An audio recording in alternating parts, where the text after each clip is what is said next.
Salam uşaqlar, deməli biz bugün toxumlu bitkilər, çılpaq toxumlar şöbəsi haqqında danışacağıq. Biz əvvəl ibtidai bitkilər haqqında da məlumatımız oldu, hansı ki yosunlar idi. Sonra ali sporlu bitkiləri keçdik, hansı ki qıcılar idi, mamırlar idi. İndi isə keçirik toxumlu bitkilər və toxumlu bitkilərdən də açılışı çılpaq toxumlar şöbəsi ilə edirik.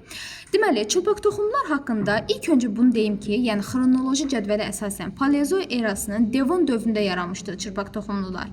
Və çılpaq toxumlular belə deyək də toxumlu qıcı var, toxumlu qıcı var. Toxumlu qıcı adında qıcı sözü olmasına baxmayaraq çılpaq toxumlar şöbəsinə aiddir. Yəni çılpaq toxumlu bitki aiddir. Bu da elə Devon dövründə yaranmışdır.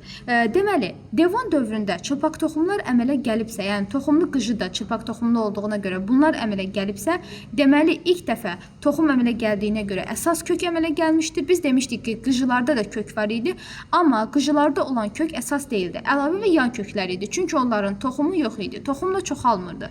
Amma çılpaq toxumlar toxumla çoxaldığına görə, Devon dövründə əmələ gəldiyinə görə, deməli Devon dövründə çılpaq toxumlar əmələ gəlibdi, əsas kök əmələ gəlibdi və toxum əmələ gəlibdi.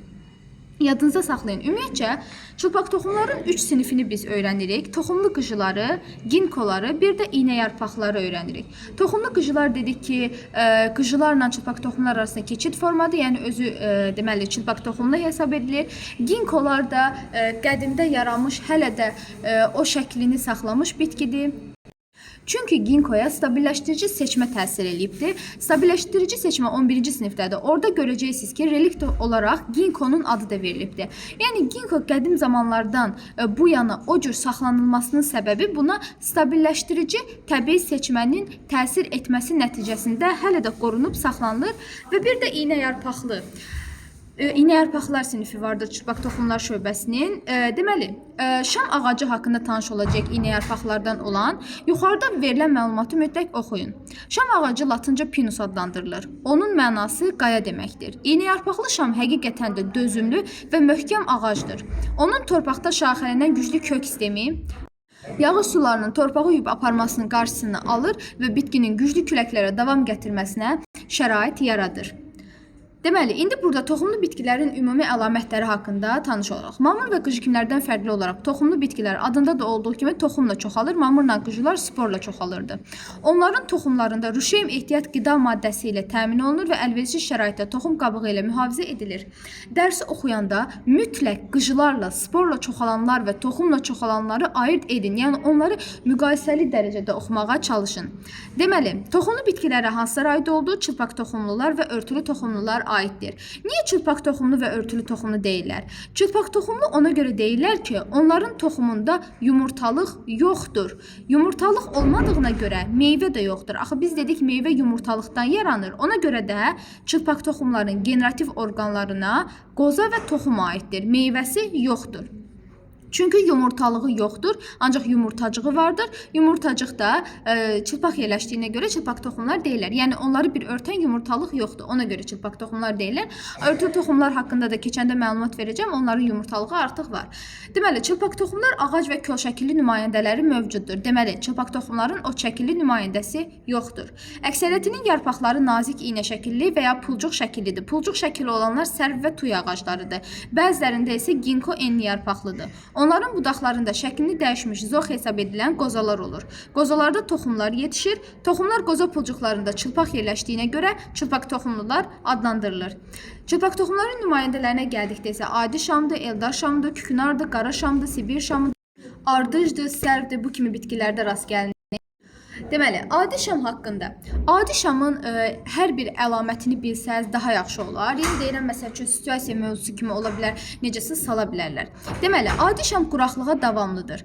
Gövdəsindəki qısa zoğlar üzərində cüt-cüt yerləşən iynə şəkilli yarpaqlar xaricdən möhkəm dəriciklə örtülmüşdür.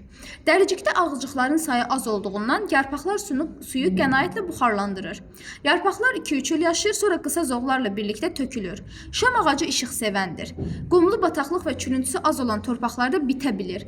Bu o deməkdir ki, şam ağacı o qədər də münbit torpağa ehtiyacı yoxdur. Torpağın münbitliyinə tələbkar deyil. İstənilən forma torpaqlarda bitə bilir. Deməli, şamlarda kök sistemi yaxşı inkişaf etmiş olduğundan kökü torpağın dərinliyinə gedir. Ona görə də çox vaxt bu torpaq sürüşməsinin qarşısını almaq üçün orada şam ağacı əkirlər ki, bunun kökü dərinə gedir, torpağı saxlasın, tutub saxlasın, yəni torpaq tökülməsin, torpağın sürüşməsi baş verməsin. Dedik ki, yarpaqları 2-3 il yaşıb tökülür, amma bunlarda xəzan baş vermir. Çünki yarpaqları kütləvi tökülmür. Xəzan ona deyirlər ki, yarpaqları kütləvi şəkildə tökülsün. Bunlarda kütləvi deyildir. Yəni hər yarpaq müəyyən bir müddətlə aralığı ilə tökülür. Məsəl üçün bunlarda 2-3 il yaşayır, sonra tökülmə baş verir. Deməli, burada şəkillərə mütləq baxırsınız. Adi şam, adi küknar və eldar şamının şəkillərinə baxırsınız. Çünki sizə sual verə bilər ki, adi şamdan tutaq ki, küknarı müqayisə eləyəndə, adi şamın siz yarpaqlarına baxanda küknar ağacı ilə müqayisədə daha uzundur. Gözünüzlə görürsünüz. Adi şamın yarpaqları daha uzundur, adi küknarda isə daha qısadır. Amma adi şamın pulcuğu daha kiçikdir, adi küknarın pulcuğu isə daha uzunsovdur. Bax, uzun bir dəqiqə. Deməli, burada daha kiçik, burada isə daha uzunsov formada olduğunu görürsünüz. Yarpaqlara fikir verəndə də daha uzundur, bunun yarpaqları daha kiçik olduğunu görürsünüz. Eldar şamı isə adi şamla müqayisədə eldar şamınki daha uzundur, qat-qat uzundur. Adi şamın özündən də uzundur, görürsünüz yarpaqları daha uzundur. Yəni sizə yarpaqların uzunluğu soruşursa, eldar şamı daha böyükdür, sonra adi şamdır, sonra da küknardır. Bu şəkildə müqayisə eləyəcəksiniz. Deməli, adi küknar haqqında danışaq. Kölgəyə davamlı və rütubət sevən bitkidir. İynəşəkili yarpaqları adi şam yarpaqlarından qısadır. 5-7 il yaşayır. Əsasən qida maddələri ilə zəngin torpaqlarda bitir. Yəni bunun üçün torpağın münbütlüyü lazımdır. Bu münbüt torpağa tələbkardır. Kökü torpağın dərinliyinə getmir. Yan kökləri torpağın üst qatlarında yayılır. Sonra eldar şamı. Eldar şamı qeyd edim ki, endemik bitkidir. Endemik bitki biz nəyə deyirdik? Hər hansı bir bölgə üçün xas olan, yəni ancaq müəyyən bir ərazidə yetişən bitki endemik bitkidir. Deməli, eldar şam ancaq Azərbaycanda olur ki, buna da endemik bitki deyirlər. Quraqlığa dözümlü bitkidir, torpağın münbütlüyünə tələbkar deyildir, adi şamdan fərqli olaraq qollu budaqlıdır və iynə yarpaqları 2-3 dəfə uzundur. Azərbaycanda küçələrin, parkların yaşıllaşdırılmasında istifadə olunur. Hazırda çılpaq toxumlardan qara çöhrədir, eldar şamdır, qarmaqvari şamdır və ardıcın bəzi növləri qırmızı kitaba salınmışdır. Yaxşı olar ki, qırmızı kitaba salınan bitkiləri əzbər biləsiniz. Onların qorunmasına və çoxaldılmasına xüsusilə diqqət yetirilir. İndi isə baxaq burada çılpaq toxumların çoxalmasına və əhəmiyyətinə. Deməli, burada bizə deyir ki, çərçivənin içərisində iri şam ağacları ilə əhatələnmiş məktəb həyətində şagirdlər yaz yağışından sonra yaranmış və səthi qəribə sarımtıl tozla örtülmüş gölməçələri gördükdə təəccübləndilər. Bəlkə kükürt yağışı yağmışdır deyə kimsə dilləndi. Şagirdlərin heç biri bunun səbəbini aydınlaşdıra bilmədi. Gəlin indi biz aydınlaşdıraq bunun səbəbini. Əslində o suyun üzərində gördükləri şam ağacının tozcuqlarıdır. Yəni polenlər deyirlər onlara. Şam ağacının tozcuqlarıdır ki, yağış yağıbdır, tökülüb hamısı suyun üstünə, sarı rəngdə elə suyun üzərində qalıblar. Deməli, burada fəaliyyət bölməsinə mütləq baxın. Adi şamdan adi küknarı göstəriblər. Sizə testdə bunları müqayisə etmək üçün düşə bilər. Deməli, burada bir rəqəmi ilə göstərilən qoza pulcuqlarıdır. Dişi, adi şamın daha doğrusu 1 ilə göstərilən dişi qozalardır adi şamın. 2 ilə göstərilən qoza pulcuğudur, 3 ilə göstərilən isə toxumlarıdır. İndi adi küknara baxaq. Deməli, burada adi küknarın da elə eyni şəkildə 1 ilə göstərilən dişi qozasıdır, 2 ilə göstərilən qoza pulcuğudur, 3 ilə göstərilən isə toxumlarıdır. İndi burada siz fikir verin. 2 ilə adi şamın ikisi, bir də adi küknarın ikincisinə baxın. Adi şamın qoza pulcuğu nisbətən daha kiçikdir. Amma adi küknarda daha iri və girdə şəklində olduğunu görürsünüz. Toxumlarına gəldikdə, adi şamın toxumu daha böyükdür. Adi küknarın toxumu daha kiçikdir. Yəni gözünüzlə bunu görürsünüz və fərq olaraq da bunu sizdən soruşa bilər. Ona görə də diqqətli olursunuz. İndi bunların çoxalmasına gəldikdə. Adi şam ağacının çoxalmasına baxaq. Bir evli bitkidir ümumiyyətcə şam ağacı və bunların budaqlarında iki cür olur. Eyni zamanda dişi və erkək qozalar yetişir. Dişi qozaların hər pulcuğu üzərində 2 yumurtacıq, erkək qozada isə 2 tozcuq kisəsi olur. Yəni bir dənə pulcuqda dişilərdə 2 yumurtacıq var, bir dənə pulcuqda erkəklərdə 2 tozcuq kisəsi vardır. Erkək qozadakı yetişmiş tozcuqlar külək vasitəsilə gəldi dişi qozalarda olan yumurtacıqların üzərinə düşdü. Bayaq da dedim ki, bunlarda yumurtalıq yoxdur. Ona görə çılpaq toxumlu adlanır. Tozlanma getdi.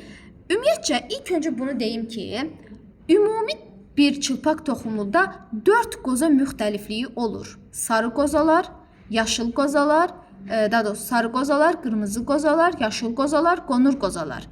Bəs sizə ayrı-ayrılıqda desə, yəni mən nə demək istəyirəm? Sizə desə ki, dişi qozalarda neçə qoza müxtəlifliyi var? 3. Qırmızı qoza, yaşıl qoza, qonur qoza. Erkək qozalarda neçə qoza müxtəlifliyi var? 1. Hansı qoza? Sarı qozalarda, erkəklərdə. Bəs ümumi neçə qoza müxtəlifliyi var desə? 4. Qırmızı, yaşıl, qonur, sarı. Ümumi 4'dür. Amma bu erkək dişi olmaqla 2 yerə ayrılır. Deməli və tozlanma qırmızı qozalarda gedir. Yadınızda saxlayın. Tozlanma qırmızı qozalarda gedir. Dişinin, yəni qırmızı qozalarında tozlanma gedəndən müəyyən müddət sonra pulcuqlar qapanır. Və pulcuqlar qapandı.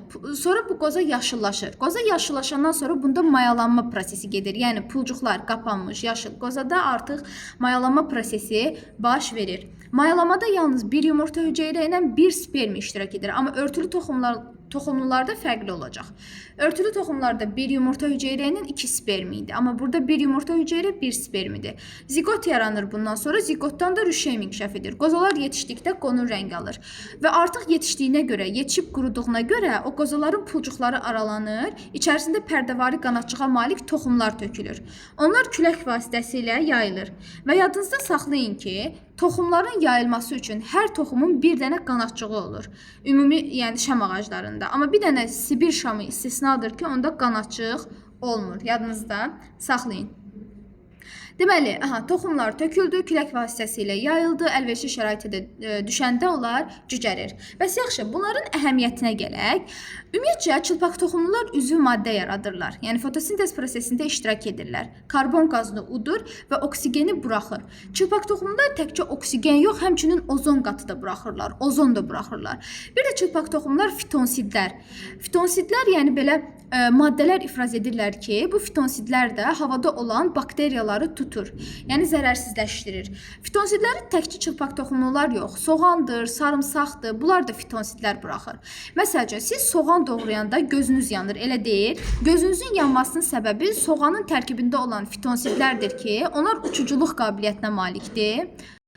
Bəli, yəni ona görə də bu soğan doğrayanda gözlərimizin yanması onların buraxdığı fitonsidlərdir. Amma məsələn, soğanı qızartdıqdan sonra onu yeyəndə artıq şirin bir dad gəlir. Ağzınız yanmır. Artıq fitonsidlər, yəni bişirəndə yəni gedir. Fitonsidlər uçub gedir. Ona görə də orada heç bir yanıcılıq qalmır. Geriyə ancaq şirin dad qalır. Bəli. Deməli, kök sistemi yaxşı inkişaf etdiyi üçün bayaq da dedik ki, məsələn, şam ağacı torpağın dərinliyinə gedir. Torpağın eroziyadan qorunmasında geniş istifadə olunur. Həmçinin xamal kimi də istifadə olunur. Tikinti material kimi də istifadə olunur. Suni ipəkdir, kağız istehsal olunur. Skipidar, kanifol, müxtəlif vitaminlər, Sibir şamının toxumlarından isə yağ alınır. Xüsusilə bu sözə diqqət yetirin. Sibir şamının toxumlarından yağ alınır. Palma yağı dediyimiz Sibir şamının toxumundan alınır. Burada deməli sxem şəklində də verilibdir çılpaq toxumların çoxalması. Gəlin baxaq. Deməli burada başlayaq. Erkək qozalar. Bax görürsüz. Sarı qozalardır, erkək qozalar. Sarımtıl yaşı rəngli olurlar. Budaqların əsasında əmələ gəlir. Budaqların ucunda əmələ gələn dişi qozalardır, qırmızımtıl rəngli qozalardır. Deməli nə baş verir? Erkək sarı qozalarda olan tozcuqlar gəlir, düşür dişi qozalara, qırmızı rəngdə olan dişi qozalara. Tozlanma gedir qırmızı dişi qozalarda. Tozlanma getdi, həmin dişi qozanın pulcuqları qapanır. Sonra bu yaşı rəng almağa başlayır. Yaşı rəng alandan sonra başlayır burada mayalama prosesi getməyə müəyyən bir müddətdən sonra. Mayalama gedəndən sonra bu qozalar yetişməyə başlayır, artıq mayalanma getdi. Tam yetişmiş qoza, dişi qoza qonur rəngdə olan qozadır. Və sonra da qonur rəngli qoza da artıq tam yetişdiyinə görə pulcuqları aralanır, içərisindən tozcuqlar, toxumlar yəni tökülməyə başlayır. Daha doğrusu toxumlar külək vasitəsilə yayılır və toxumların da qanadcığı vardır. Sonra onlardan cücərti inkişaf edir, yeni bitkiyə başlanğıc verən. Yenə də bu şəkildə həmin bu sikl davam etmiş olur. Mütləq burada tapşırıqlara da baxarsınız. Bir də məsələn məsələlərdə buna diqqət və bir də çılpaq toxumlularda ləpə yarpağı 6 ədəddir. Çılpaq toxumluların 6 ləpə yarpağı var. Yadınızda saxlayın. Bir də bir dənə pulcuğun 2 dənə yumurtacığı var. Dişi qozalardan söhbət gedir. Erkək qozalarda isə bir dənə pulcuqda 2 dənə tozcuq kisəsi mövcuddur. Bunu da yadınızda saxlayın. Belə, əgər ki, nəsə başa düşmədiyiniz bir şey olsa, hər hansı bir qaranlıq qalan bir yer olsa, mütləq şərhlərdə yazarsınız. Sağ olun.